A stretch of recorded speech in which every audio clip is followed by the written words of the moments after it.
خراج تحسین پیش کرتا ہوں کہ انہوں نے ابتدا کی اور حضرت قاضی اسرائیل گڈنگی صاحب دامت برکاتہم العالیہ نے جو خوشخبری سنائی ہے، اللہ کرے کہ حضرت حکیم ملت کی زندگی کے دیگر گوشے وہ کھولیں، چونکہ حضرت حکیم ملت اپنی ذات میں انجمن ہے، جیسے حضرت شاہ صاحب نے فرمایا۔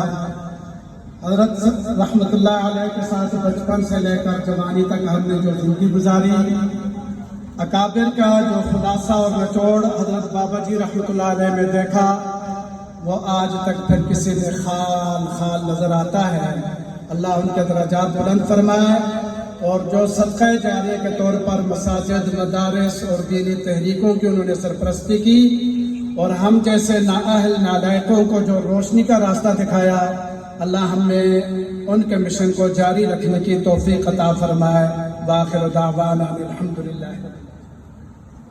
جزاکم اللہ۔ اب میں مختصر دعوت خطاب دیتا ہوں جناب قاری طیب عباسی صاحب کو، وہ تشریف لائیں اور اپنے خیالات کا اظہار کریں۔